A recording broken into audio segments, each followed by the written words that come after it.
എന്താ ഉറക്കം വരുന്നു. ATM നിന്നും പണം പിൻവലിക്കുന്നതിന് ഇനി അധിക ചാർജ് നൽകേണ്ടതായി വരും. നേരത്തെ ഒരാളിൽ നിന്ന് 17 രൂപയായിരുന്നു ഫീസായി ഈടാക്കിയിരുന്നത്. എന്നാൽ പുതുക്കിയ നിരക്ക് പ്രകാരം ഇത് 19 രൂപയാകും. ഇതിനു പുറമെ മിനി സ്റ്റേറ്റ്മെന്റ്, ബാലൻസ് പരിശോധിക്കൽ തുടങ്ങിയ ബാങ്ക് ഇതര സേവനങ്ങൾക്ക് നിലവിൽ ഈടാക്കുന്ന 6 രൂപയിൽ നിന്ന് 7 രൂപയായി വർദ്ധിക്കും. കർത്താവെ അനുഗ്രഹിക്കണേ. എല്ലാ വർഷവും ഇതുപോലെ നല്ല പണി തന്ന് കൈ നിറയെ പണവും തന്ന് സഹായിക്കണേ. ഈ പാവപ്പെട്ടവന് കാത്തോളണേ. ഏപ്രിൽ 1 മുതൽ സേവിങ്സ് അക്കൗണ്ടുകളിൽ മിനിമം ബാലൻസ് നിലനിർത്തേണ്ടതും അനിവാര്യതയാകും.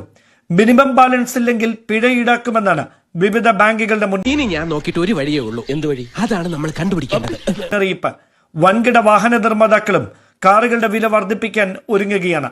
50,000 രൂപയ്ക്ക് മുകളിലുള്ള ചെക്ക് ഇടപാടുകൾ സംബന്ധിച്ചുള്ള വിവരങ്ങൾ ബാങ്കിന് ഇനി ഡിജിറ്റലായി നൽകേണ്ടി വരും. ആറ്റിങ്ങൽ രാമകൃഷ്ണന് തെറ്റില്ല മോനെ. ശനി വരുന്നത് ഈ വഴിക്ക് തന്നെ.